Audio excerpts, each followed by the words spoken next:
नमस्कार, बहुत बहुत स्वागत है सभी का। आप देख रहे हैं द पब्लिक आइडिया। मैं हूं चंदन श्रीवास्तव और आज की वीडियो शुरुआत करने के पहले मैं एक बार बहुत बहुत धन्यवाद देना चाहूँगा अपने तमाम दर्शकों को, अपने तमाम द पब्लिक आइडिया के सामाजिक परिवारों को, जिन्होंने इतना सारा प्यार दिया कि अब हमारा वॉच टाइम जो है वो कंप्लीट हो गया, यानी कि 4000 प्लस आवर कंप्लीट हो गया और हमारा चैनल जो है मोनेटाइज हो गया। ये सब आपकी देन है, ये सब केवल आपके कारण हुआ, क्योंकि आप लोग इतना सपोर्ट किया। इतने कम सब्सक्राइबर के साथ जब मैंने शुरुआत किया था, शुरुआत में किसी का सपोर्ट करना ये बहुत मायने रखता है। तो एक बार फिर से बहुत बहुत धन्यवाद आप सभी का। और हम रिक्वेस्ट करेंगे और चाहेंगे कि आप ऐसा ही सपोर्ट हमेशा बनाए रखें। इस वर्ष के अंत तक का जो मेरा 5000 सब्सक्राइबर का जो टारगेट है, उसमें आप लोग सपोर्ट करें, वीडियो को अधिक से शेयर करें, लोगों से सब्सक्राइब करवाएं और ऐसे ही आप सपोर्ट हम पर बनाए रखें।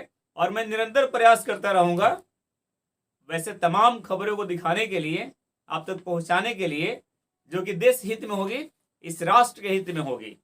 आइए शुरुआत करते हैं आज की वीडियो की। आज हम बात करेंगे उत्तर प्रदेश से।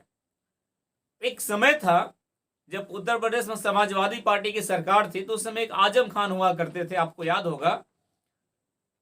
आजम खान अपने जमाने में कहते थे, जब विधायक थे, अपने पार्टी के जब संबोधन करते, रैलियां करते थे, तो उसमें कहा करते थे कि डीएम एसपी से मत डरो भाई, क्योंकि चुनाव जीतने के बाद हम इनसे जूते साफ करवाते हैं, हम इनसे जूते साफ करवाएंगे। तो भैया जैसे कर्म करोगे ना, वो भुगतना पड़ेगा, क्योंकि अब तुम्हारी सरकार नहीं है और हमेशा एक जैसे दिन नहीं रहते हैं, क्योंकि देश में नरेंद्र मोदी की सरकार है और उत्तर प्रदेश में आदित्यनाथ योगी की सरकार है।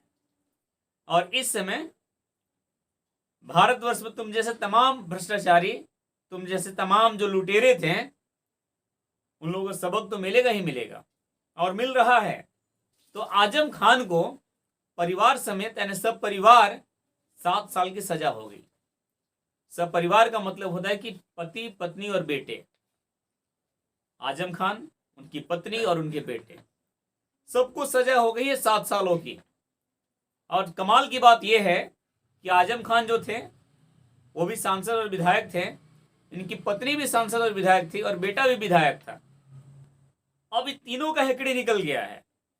आजम खान और उनके परिवार पर 150 से अधिक केस है, 150 से अधिक केस हैं आजम खान और उनके परिवार पर, जिसमें करीब करीब 90 से 100 केस तो आजम खान पर है। केस के अनेक कारण है, अनेक मुद्दे पर केस है आजम खान पर।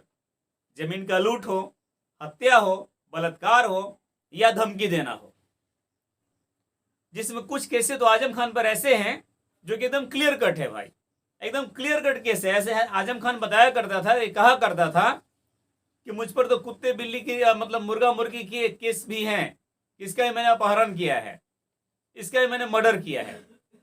ये तो उसकी बातें थी, लेकिन कुछ केसेस ऐसे हैं जो कि एकदम क्लियर कट है। जैसे जौहर विश्वविद्यालय को बनाने में घोटाला, उसमें जो जबरदस्त घोटाला किया था आजम खान पर, तो ये तो केस एकदम क्लियर कट है। इसके बेटे, जो आजम खान ने अपने बेटे को फर्जी जन्म प्रमाण पत्र बनवा करके विधायकी का चुनाव लड़वाया था अपने विधायक के वर्चस्व को बनाए रखने के लिए, तो ये भी केस जो है ना आजम खान पे बहुत बड़ी केस है।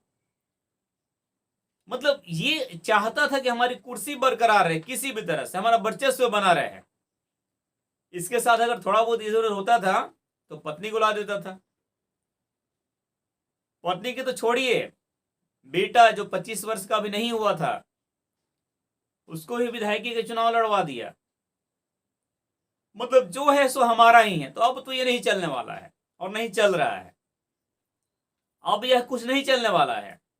इन जैसे तमाम लोग, अभी दिल्ली में देखिए केजरीवाल के साथ क्या कुछ हो रहा है। उनके तमाम बड़े बड़े जो नेता हैं, जो अपने आप को कट्टर ईमानदार बोलते हैं, क्या कुछ हो रहा है उन लोगों के साथ, सब लोग देख रहा है। और ये लोग आरोप पता है किस पर लगाएंगे? आरोप लगाएंगे मोदी पर, योगी पर। कोर्ट पर आरोप नहीं, कोर्ट के फैसले पर आरोप नहीं।